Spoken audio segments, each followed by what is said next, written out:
Hey yo, Adrian. I'm back. We are back. Been away. Was ill towards the end of last year. Uh, Twice in a row. Never the COVID, and then there was something else. But still a little bit ill now with this ear infection I picked up over Christmas. That was hell. Thumping all over Christmas. Only letting up a little bit around New Year's Eve. Absolutely horrible. Combined with flu, increasing my propensity to insomnia. I had a dreadful Christmas. I've had some pretty bad Christmases, but this was one of the worst. But pulled myself together for a January the 2nd Mayfair walk with my friend who lives near there. Same book. I'll write that in the notes or in the description. The Mayfair walk starts Piccadilly Circus, Underground Station. It claims that's where it finishes both times. Distance 3 miles. I told my friend, I'm coming. He wasn't ready. And he said, I haven't had my coffee yet. I'm like, well, because they were all filled up. Well, why didn't you just get a takeaway coffee then? Anyway, so I had to deal with getting a coffee and this zombie waking up. I just, I'm like, bang, bang, I'm ready to go. Now I feel like I'm stuck in traffic behind you. Just like, just nobody wants to feel that way. Anyway, but it all worked out. It was a bit of rainy. We started, and in the end, I think we started at about 3 o'clock. It was a little bit rainy. Very grey sky, which got darker. Anyway, Mayfair has been arguably the most prestigious district of London for over 300 years. Although today the offices of hedge fund managers and expensive boutiques are more prevalent than the grand mansions that once dominated the area. The walk begins in Piccadilly Circus, laid out in 1819, to connect Regent Street to Piccadilly. Piccadilly Circus's most famous feature is the statue of Eros, which stands on top of the memorial to the 7th Earl of Shaftesbury, one of the great Victorian philanthropists. The monument was erected in 1893, and it has become current currency that the statue represents the angel of Christian charity. In fact, Sir Alfred Gilbert, 1854 to 1934, the sculptor, intended the statue to portray Eros' twin, Anteros, the Greek god of unrequited love. But this choice was not acceptable to the more prudish members of the organising committee behind the monument. The monument was not constructed entirely to Gilbert's design, with the result that the embittered sculptor went into a self-imposed exile abroad for many years. This was the first aluminium statue in the world, and Gilbert used his 16-year-old student assistant Angelo Colarossi as the model. The statue's bow and arrow were originally meant to have pointed towards,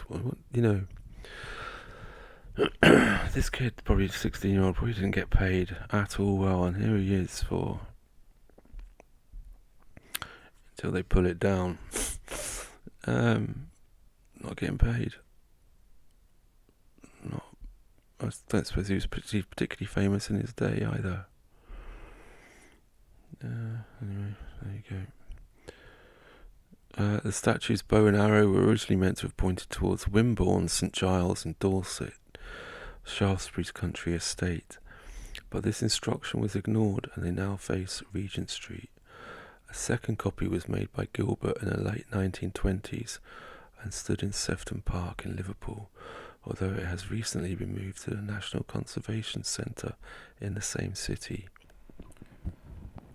So I did some research on the boy model. I've distilled it down. Angelo Colarossi was 16 or 15 when he posed for Alfred Gilbert to be Eros in Piccadilly. He was the artist studio assistant, or one of them. His father, Angelo Colarossi Sr., was an artist model as well, and posed for An Athlete Wrestling with a Python by Frederick Lord Leighton. And they also posed together for And the Sea Gave Up the Dead Which Were in It, also by Frederick Leighton. Angelo Colarossi Jr. later became a clerk and then worked in an aircraft factory. He was buried at Felton Cemetery. He never grew over 5 foot. He was a short king, as they say. His father looked like a big guy. So I was trying to say he probably never made any money off of it, but I was also going to say he probably never got any perks like free drink and pussy, but I'm getting a picture of quite an artist's milieu going around. Some kind of film could be made of that. But I'm thinking, if he was 16, a little bit older than that, he probably did get some pussy out of it and some free drinks. But nobody beats time. And as he didn't grow up muscly like his dad, I don't know, I guess the work dried up. Head down Piccadilly, named after a type of starched collar known as the pickadill, once sold here in the 17th century, where on the right hand side, stop! My friend claimed and googled it that the Eros statue has been moved about within Piccadilly Circus from one spot to the next. Seeing as it's on top of the monument to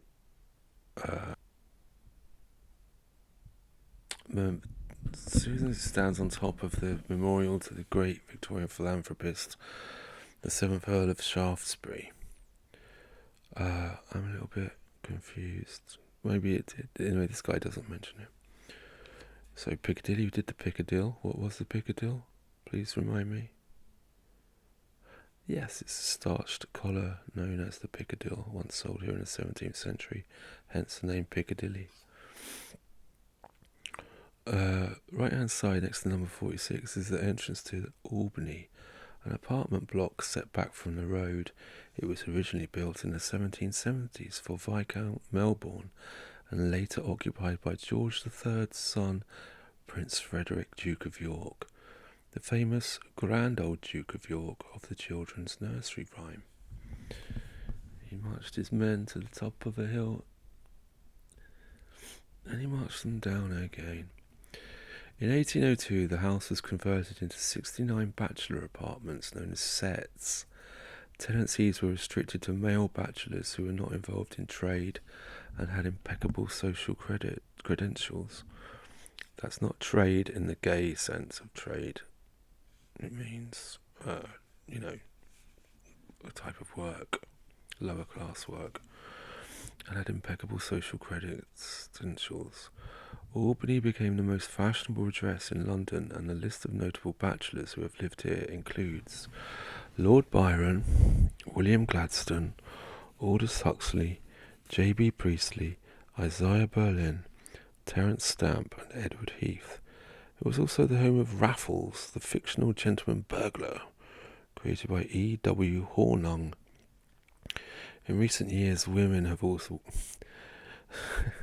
Did you hear my voice drop? It didn't. It really didn't. In recent years, women have also been allowed to rent a set, although it remains the case that having social connections is the only way to help secure a tenancy.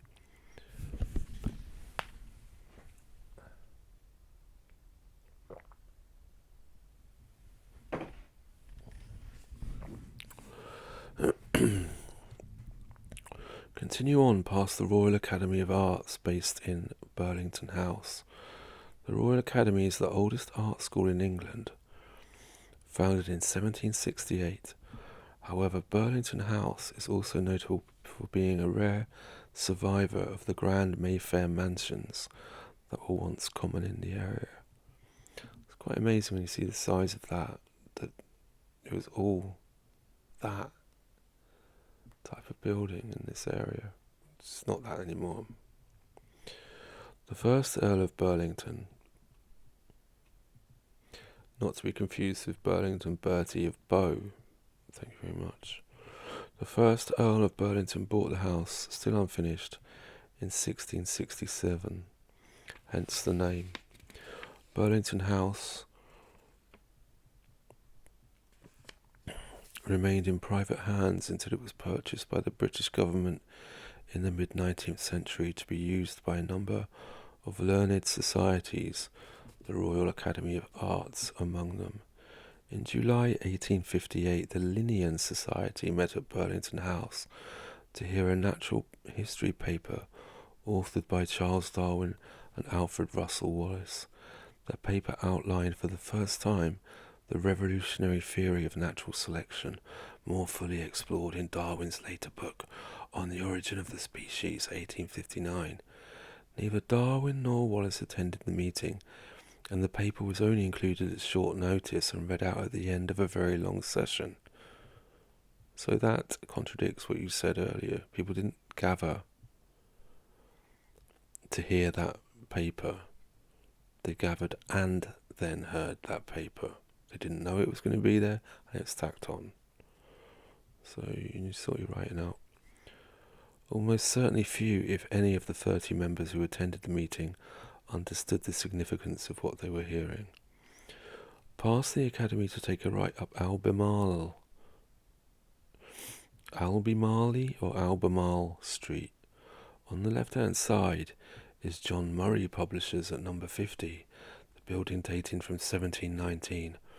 Although it has recently been taken over by a bigger publishing company, John Murray has been based here since 1812 and counts are Arthur Conan Doyle, Jane Austen, Goethe, and Charles Darwin among its past authors. The company was founded by the first John Murray in 1768, and a descendant of the same name became Lord Byron's publisher and made the office into London's great literary salon of the early 19th century. It was the same John Murray who carried out one of the most infamous acts in literary history. On the 17th of May 1824, after Byron's death, Murray persuaded Byron's executors and friends to burn the poet's unpublished and apparently scandalous autobiography in the fireplace at number 50. Byron fans to this day make a pilgrimage to the original fire grate. Well, where's that? Surely you're not allowed in the building. So where's Byron's fire grate? It doesn't say in this book. And mourn. They go there and they mourn what might have been. They cry. It's not the right thing to do. Or maybe it was. I mean, what's it just going to be who he knobbed and stuff like that? I mean, it's just gossip really, isn't it, I suppose? I mean, who really cares? It's the work that counts, surely, isn't it? A dash of the lifestyle. I mean, so anyway, moving on.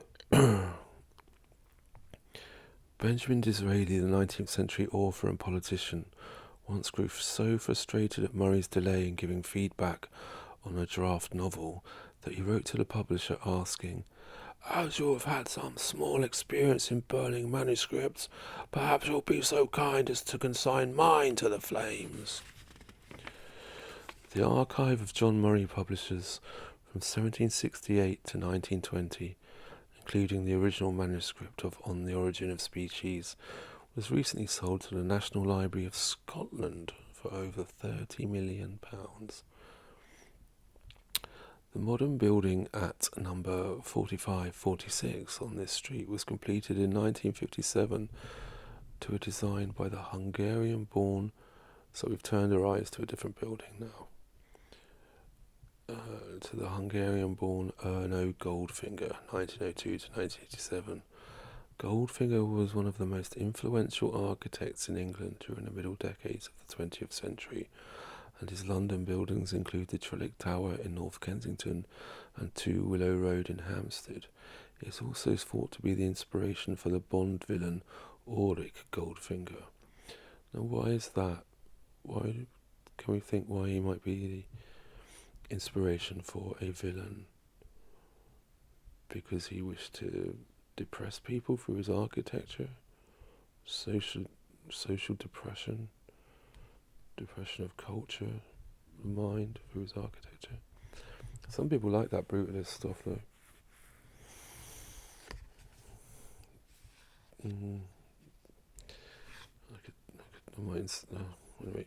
Continue up Albemarle Street, looking out on the right-hand side for the infamous Albemarle Club, which was once located at number 13. It was here in the late 19th century that London's bohemians would gather, and where in 1895 the writer Oscar Wilde's downfall began. The Marquis of Queensberry, father of Wilde's lover, Lord Alfred Douglas, or Bossier, left his card for Wilde at the club with the note, "For Oscar Wilde, posing sodomite." The incident led to Wilde's failed libel action against the Marquis, and then his own subsequent criminal prosecution for gross indecency. Wilde never recovered and died a broken man in 1900. I saw a play about his last years, with Liam Neeson starring as him. I think it was quite good. Quite a good play. It was a very posh theatre. Ticket must have been expensive. Continue north to visit the elegant Royal Arcade at number 12, which was built in 1879. Opposite is Brown's Hotel, the oldest hotel in London, first opened in 1837. Alexander Graham Bell, inventor of the telephone, made the first telephone call in Britain from here in 1876. And American President Theodore Roosevelt stayed at Brown's in 1886 before walking to his wedding at St. George's, Hanover Square, a church seen later on in the Walk. Another American president, Franklin D. Roosevelt, also stayed at the hotel in 1905 during his honeymoon with wife Eleanor.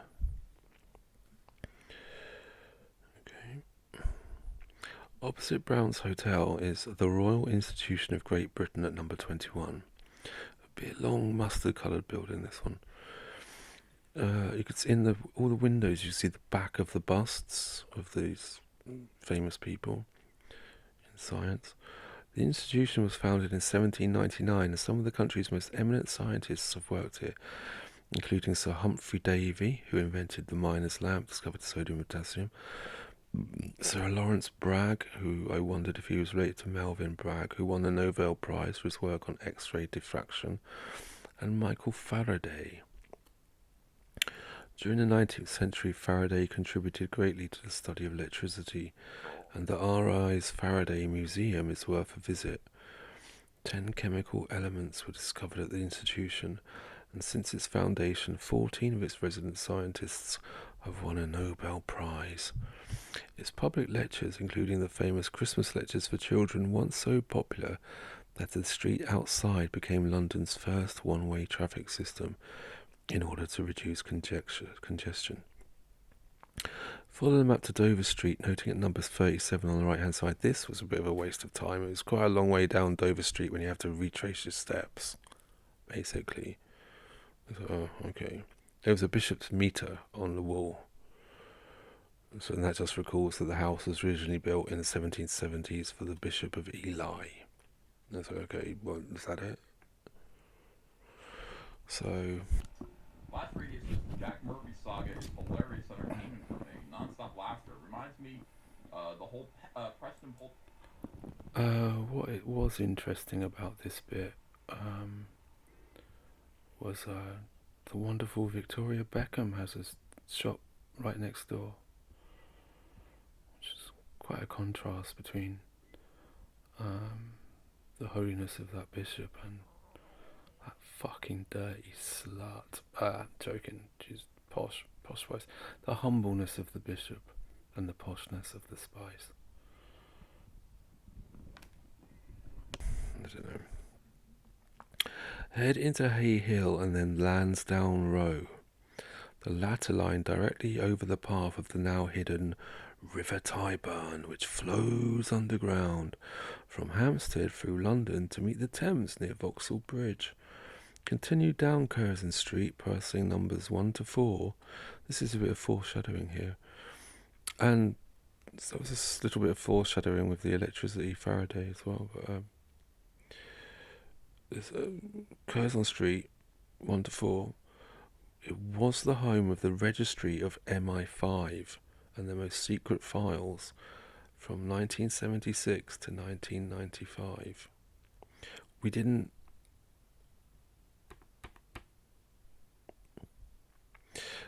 we didn't see this, we didn't stop at that. Somehow somebody was talking or something, so this bit didn't register in my head at the time. But I knew, I'd read a bit ahead on the train to meet my friends, so I knew that there was a spy bit coming up. But then I was like, oh, where was that spy bit? Continue down to Curzon Street, looking out on the right-hand side for the fantastic Victorian barbershop of Geo F. Trumper, court hairdresser and perfumer. Trumpers has served generations of Mayfair's well-heeled residents, and seated within its mahogany interior, you can get the best shave in London. So you got that, and then compare that to this. On the left-hand side at number 47, head through a low arch into Shepherd's Market, the heart of Old Mayfair. Never ever seen. This was completely new to me. This is all the new. Are named after Edward Shepherd, who laid out the original street plan in 1735. A fair was held here for 15 days every May, hence Mayfair from 1686 until 1708, when local residents could no longer stand the scenes of debauchery and forced it to close. Whilst the area has since moved up market, it remains a red light district. I find that hard to believe. I have to go down at night and investigate. In 1986, the politician and writer Jeffrey Archer came to the market and picked up a prostitute named Monica Coughlin, an event he would deny in court, which led ultimately to his imprisonment for perjury in 2001. There's a pub, he mentions a pub. Take the opportunity to explore the narrow streets of the market. We didn't do that. Fine restaurants, expensive art galleries. Then he says, when finished, continue to Hertford Street and keep left. Walk ahead and along Down Street for a short detour. This is a little bit of a dodgy, difficult area, but you should be able to make it if you sort of just follow your nose. Get a bit twisty-wisty. Where am I going here? On the right side, just before Piccadilly's former entrance to Down Street Underground Station. We didn't bother with this. It seemed we didn't go down to see that. The station was part of Piccadilly line and was in use from 1907 to 1932. During World War II, it was used as a deep-level shelter by the Emergency Railway Committee and Winston Churchill and members of his Cabinet also stayed here occasionally when the Cabinet War rooms in Whitehall not available. Churchill liked sleeping here because it offered good noise insulation against the sound of bombing. He nicknamed the place the Burrow. More recently, there's been a couple of shit films. We didn't go down there because we were having difficulties with the map, and it seemed like a frustrating dive. Too far to go. Anyway, okay. Head back onto Hertford Street. We're outside number 20. And by the way, this is Blue Plaque City. It's Red Light District, Blue Plaque District. There's a blue plaque everywhere. Blue plaques for everybody. Head back onto Hertford Street. We're outside number 20. Is a plaque to fall. As I said, this place was Blue Plaque City, and we stumbled across a plaque for Harry Gordon Selfridge, who lived at 9 Fitzmaurice Place, London. He was the founder of Selfridges. But we didn't see this, but it's a much more interesting insight into the guy in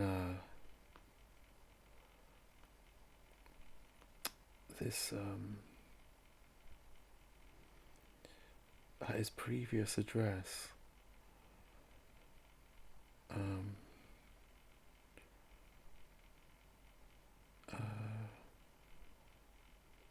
Which was sorry, I'm having some trouble here.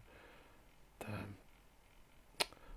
Hold on. I feel like I read your super chat. It was about thank you for Matt. Basically, in short, his other apartment had a 5-bedroom apartment at Brook Street in Mayfair, Park Lane, and that's where Harry Selfridge entertained. The man who founded Selfridges, a department store, entertained his many mistresses. Later on, I was with a performance art group, and we did a show. We were hired by Selfridges to perform at the opening of their new atrium. And in a moment of madness, drunken madness, and on the first Valium I'd ever had, I was kind of disturbed, but I was talking to this really boring guy. Then this girl that I was supposed to be doing a song with came up and said she's forgotten the words. And so I smashed my wine glass and stabbed it into my wrist 3 times, and got carried out on a stretcher in front of everybody.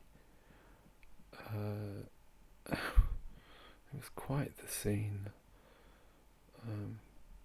People were talking about it forever. And then we passed a very impressive building, which was the Third Church of Christ Scientist. My research seems to say that it's a Christian Science church. It looks old, but it seems to come from America, so the building,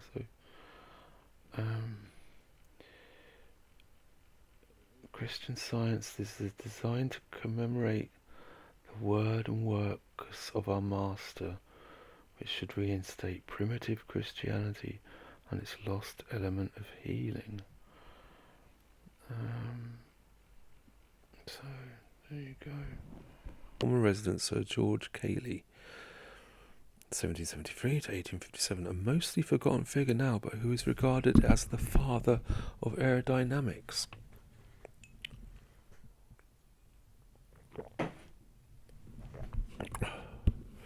His groundbreaking research was highly influential in the decades leading up to the first powered flight by the Wright brothers in 1903. Between 1849 and 1853, Cayley successfully tested his own gliders, using first a 10-year-old boy and then later his coachman. So he threw them off the top of the building, did he, on his gliders? Did they live? Their names are now lost to us, but they were arguably the first true aviators. Follow the map to pass by the Hilton Hotel, which opened in the 1960s. It was here in 1964 that Ronnie Cray met his counterparts in the American Mafia to try to establish a transatlantic crime partnership.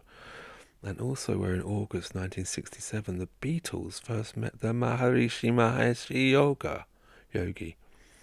The band later went to the Maharishi's ashram in India. Didn't he get involved in some kind of scandal where they wrote some of the songs that would appear on the White Album and Abbey Road?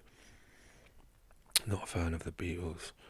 Follow the map into Pithead Mews and immediately on the left look out for steps that lead you to Curzon Square.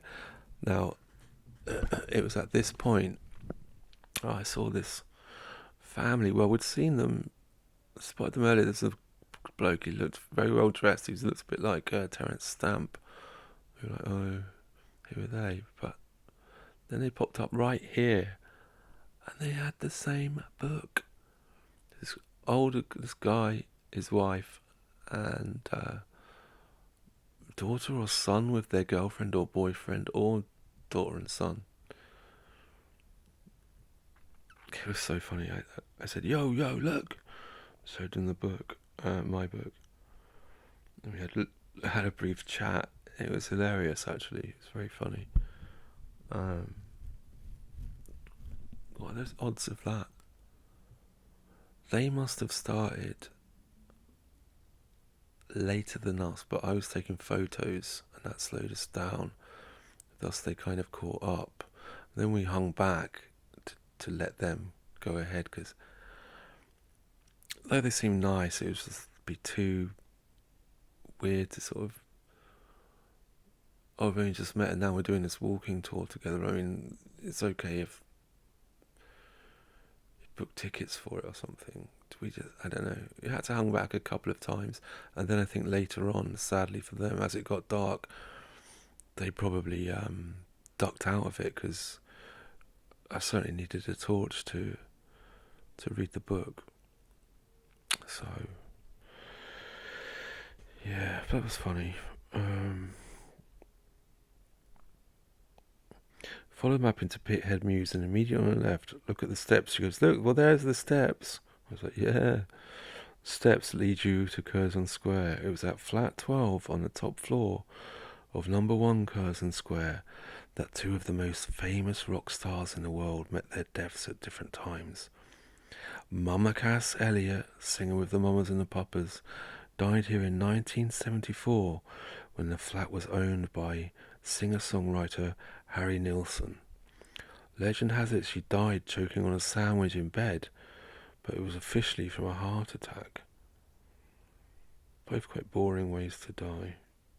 I suppose a sandwich in bed would be funny. Like,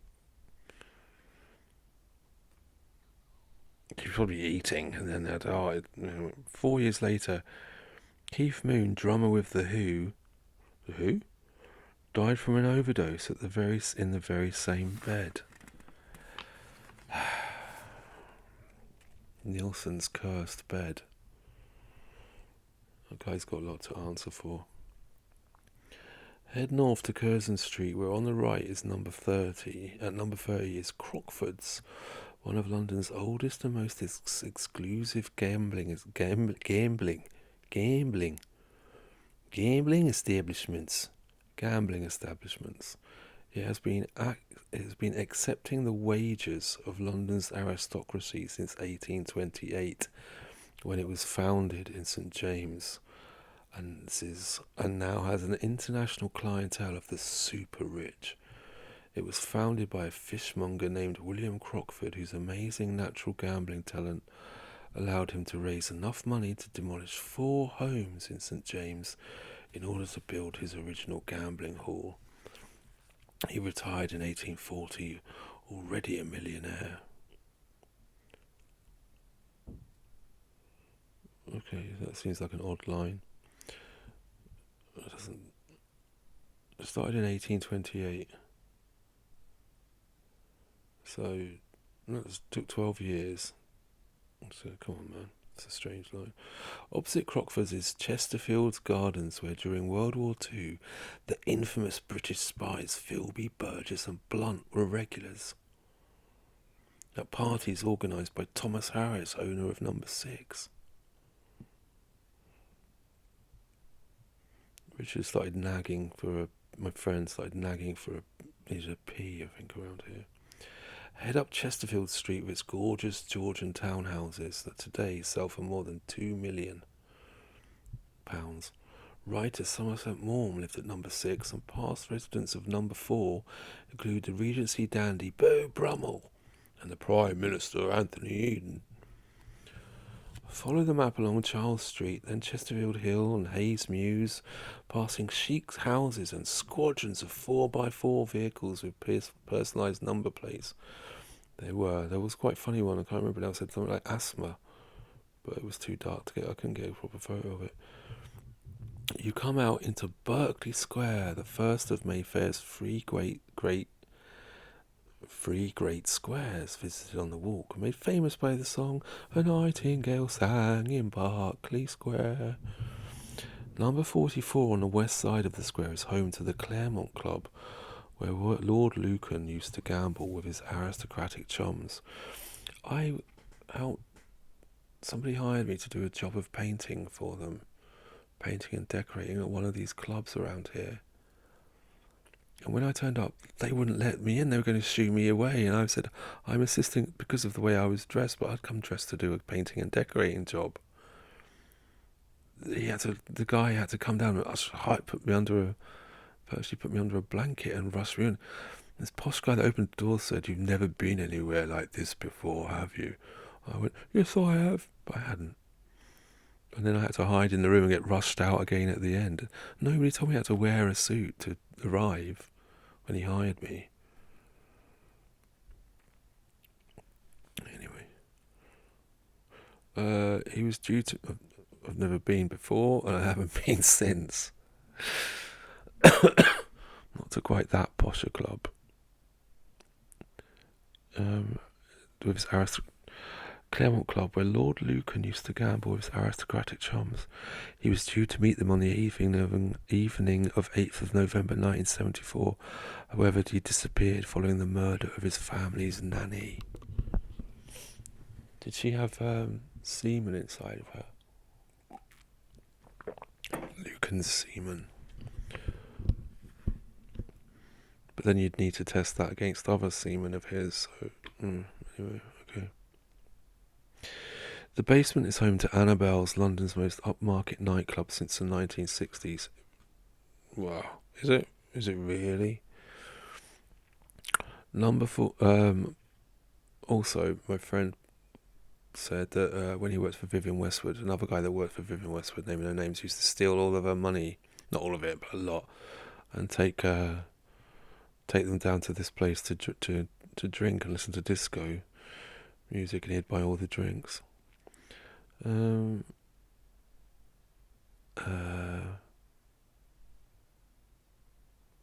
also it's the place where Prince Andrew didn't sweat, related to the recent Epstein stuff. Number 40 housed the American Office of Strategic Services, forerunner of the Central Intelligence Agency, in 1942. If you have an interest in the royal family, you may be interested in visiting Bruton Street on the North East Side, as the Queen was born at number 17 in 1926, and later lived. So she wasn't born in the palace. Anyway, we didn't visit that because we wanted to get walking in the right direction, because my friend was really bursting for a pee. So head along Mount Street on North East Side, entrance to the rarely visited but fantastic Mount Street Gardens. It was nice, actually. This was once the burial ground of St George's Church in Hanover Square, and by the entrance is the British headquarters of the Jesuits. Enter the gardens and you will have a pee. This is where my friend peed. It was dark enough. There's nobody about, hardly. I covered him on one side, so we got that finished. Everybody happy. Enter the gardens and the first thing you see is the Church of the Immaculate Conception on Farm Street, an elegant neo-Gothic building that was commissioned by the Jesuits and completed in 1849. It's one of London's most atmospheric churches. We couldn't go in, it was too late. Pugin designed the altar, and it was here that the writer Evelyn Waugh converted to Catholicism in 1939. In the 18th century, the parish workhouse stood just to the north. Evidence that even in its aristocratic heyday, Mayfair was not immune to the social deprivation that blighted many other areas of London. Continue through the gardens. On the other side, you'll see the elegant groves and the chapel. Yeah, it was all right. There's some works and stuff, so we couldn't see it properly. By the Groves Estate, later popular American servicemen stationed in London during World War II. The Grosvenor Estate was first laid out in 1720 by Richard Grosvenor, along a grid plan, and the family inherited by the 6th Duke of Westminster continued much of the area. The origin of the Grosvenor family's great wealth began in 1066 when William Grosvenor, meaning Fat Hunter, first arrived in England with William the Conqueror and acted as the king's master of the hunt. He was rewarded with land in the northeast of England, and in 1677 his descendant Sir Thomas Grosvenor married Mary Davies, heiress to 500 acres of rural land on the then outskirts of London. See, London is, it's not always been the London that we know today. That's obviously, but I'm stating the obvious. But anyway, however, after the Great Fire of it does stick in you. It makes you think, doesn't it? Makes you think. However, after the Great Fire of 1666, but not that much. Doesn't make me think too much. I don't have the capacity to think too much. Anyway, it makes me pause. That's it. It makes me pause. However, after the Great Fire of 1666, many of the wealthier inhabitants of the burnt-out city moved westwards, and the family's fields were developed into what became Mayfair and Belgravia. Today, some of the most valuable real estate in the world. Okay, so we're over halfway through the walk now. How are you feeling? Walk down South Audley Street until you reach Audley Square. By now it was dark and I was really having to use the torch all the time to read the book and to see some things. This was one of my favourite things, actually. Really. On the street, to reach Audley Square on the left. Outside number 2 is a lamppost used by Russian agents to leave messages during the Cold War in the 1950s. They would mark the lamppost with a chalk marked number 8 if a covert operation was about to begin, and a little trap door at the rear of the lamppost was used to leave messages. Not only that, but it's one of the tallest lampposts I have ever seen. And then it was dark and atmospheric. We'd have to go back down there to get a photo. We didn't get it at the time because it would have taken a bit of organising. But it had a quality of The Exorcist to it as well. But it was super spy-y.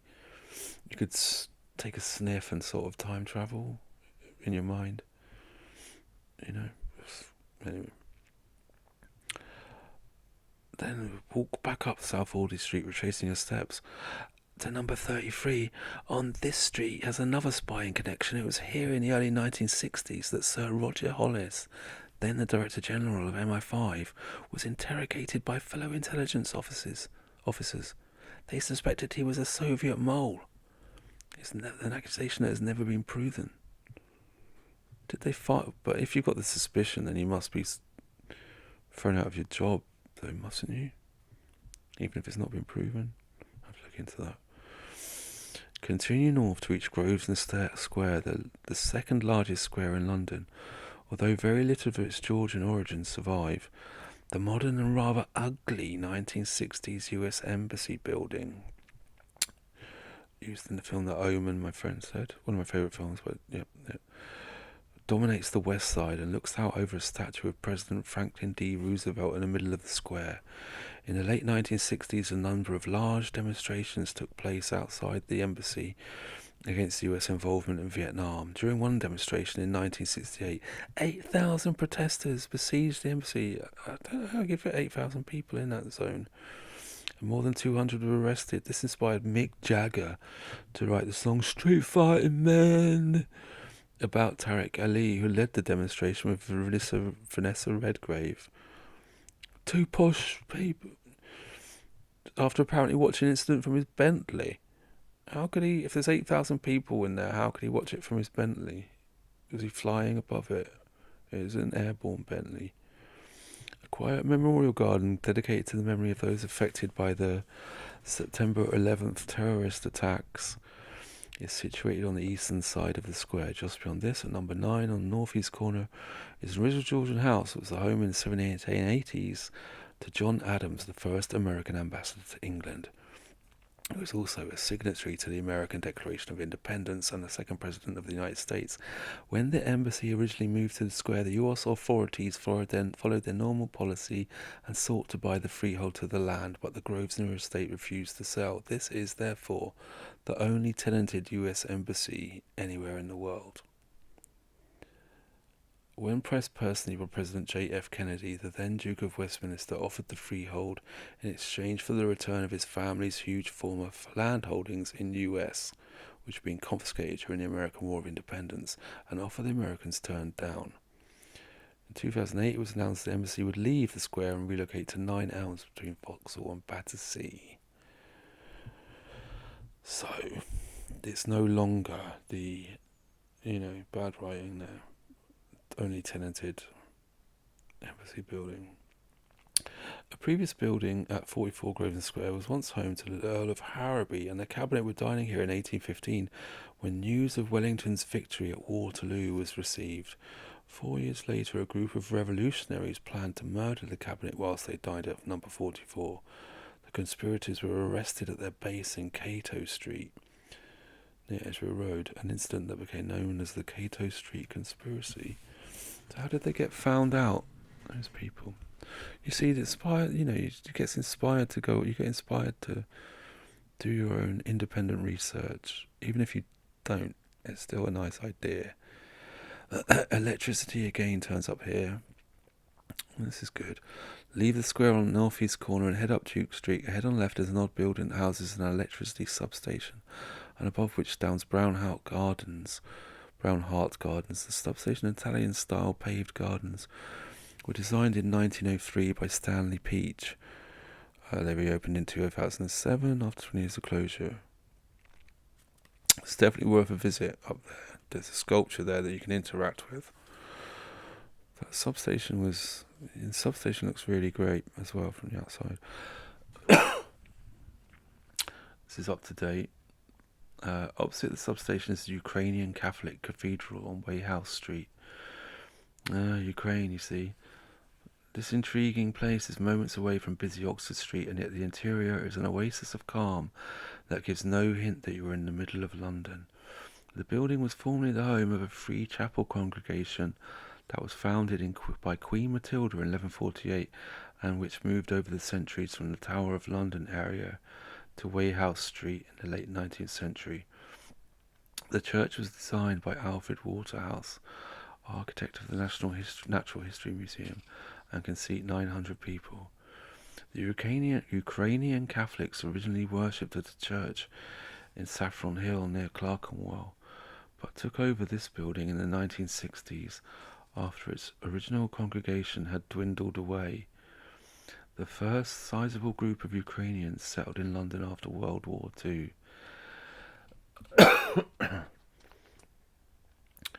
These were often soldiers displaced by the war and unable to return home because of the communist suppression of the Ukrainian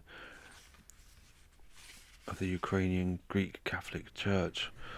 Following the collapse of the USSR, the Ukraine regained its independence in 1991, and this has led to more Ukrainians coming to London and swelling the congregation.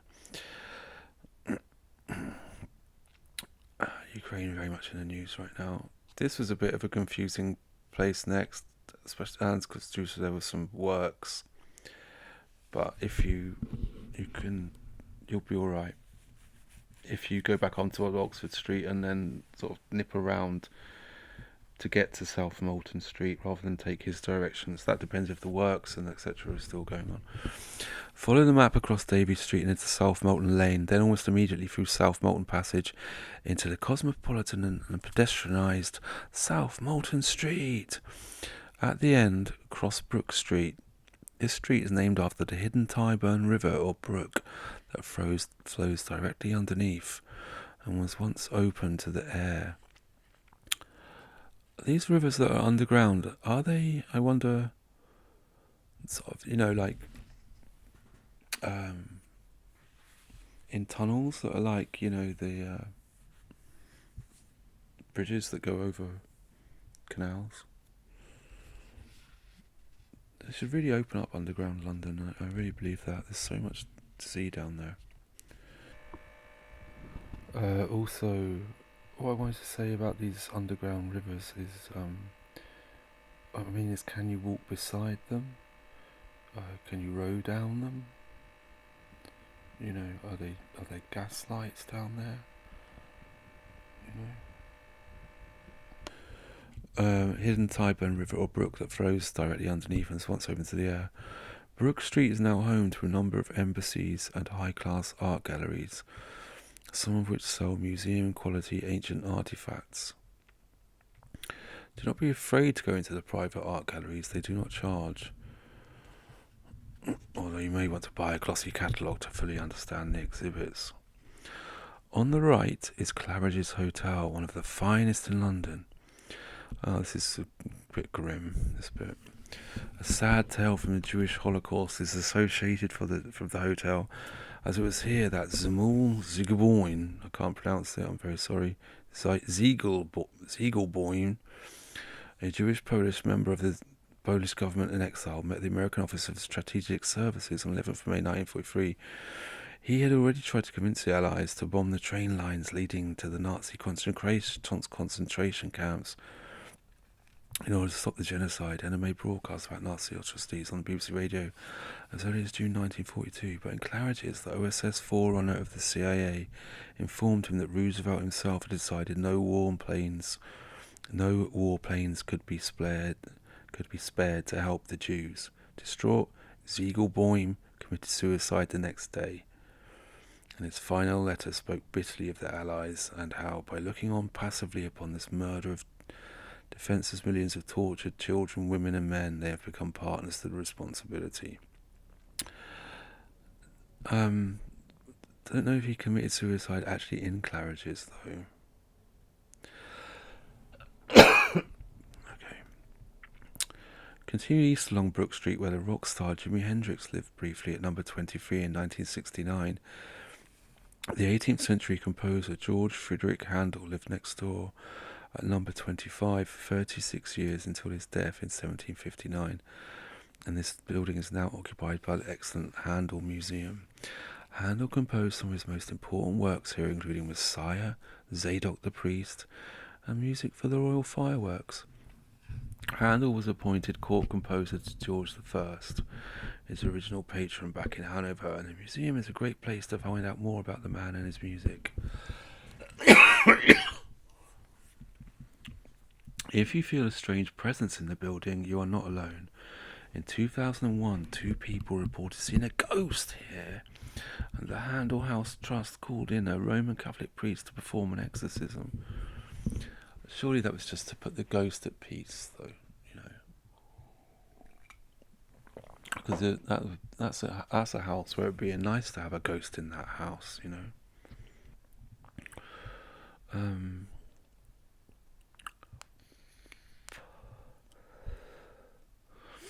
The museum hosts regular concerts in the same room that Handel performed in, although you need to book ahead.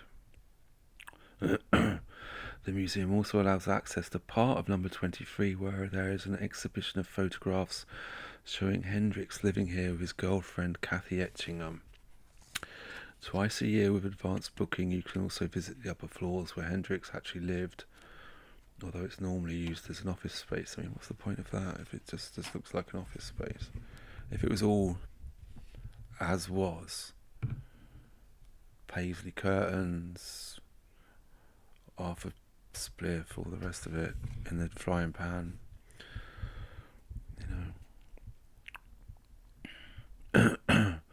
Continue east until you reach New Bond Street. Many Londoners do not realise that Bond Street, famous for its galleries and expensive boutiques, is actually two streets: New Bond Street, which runs south from Old Street, and Old Bond Street, which continues on at the southern end and stops at Piccadilly. They're both named after James Bond. That's a lie. I just said that. I made that up. They are both named after 17th century developer Sir Thomas Bond, who also built Dover Street and Albemarle Street when Mayfair was semi-rural. New Bond Street was once home to the Soviet spy Guy Burgess, who lived at 10 Clifford Chambers just before he fled to the USSR in 1951. It was nice walking to this bit, but it was difficult to... We weren't sure if we'd found the actual Clifford Chambers. We're not sure if we'd found it, but I think it's just 10 Clifford Street. Fled to USSR. Guy Burgess, Soviet spy, lived at 10 Clifford Chambers just before he fled to the USSR in 1951 with fellow traitor Donald Maclean. Burgess, an alcoholic and openly homosexual, never enjoyed living in exile in the USSR and continued to order his clothes from his former Savile Row tailor. Anthony Blunt, another member of the same spy ring, was one of the first people sent by the British security services to search the flat after Burgess had fled, allowing Blunt to hide the potentially incriminating evidence that would have brought forward his own exposure as a spy by many years. That's crazy. Were other people sent with him to search it? So he had to kind of hide himself, hiding something? Cross over New Bond Street and continue along Brook Street to reach Hanover Square, originally laid out in the early 18th century. Head south down St George Street until you see George's Church. It's a nice church. Maddox. No, that's sorry. What am I talking about?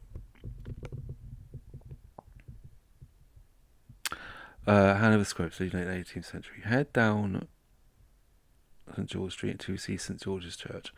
It was built in the 1720s by John James, apprentice to Sir Christopher Wren, and has always been a popular choice for society weddings, including those of the actor and clown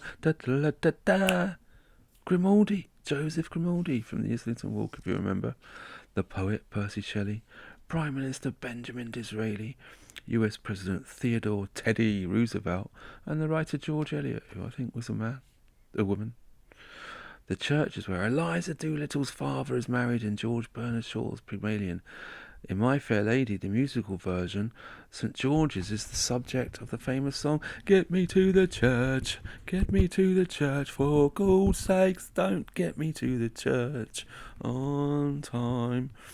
In 1797, Horatio Nelson, then a resident at 147 New Bond Street, and having recently lost his arm in a naval battle, left a thanksgiving note at the church stating, "An officer desires to return thanks to Almighty God for his perfect recovery from a severe wound."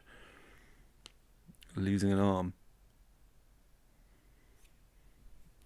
I get it though. Handel was also a regular in the congregation here. If you look inside the church, there are a number of wooden boards that list the past church wardens, among them knights, high-ranking soldiers, and various members of the nobility stretching back hundreds of years. Walk along Maddox Street and around the back of the church to head down Mill Street.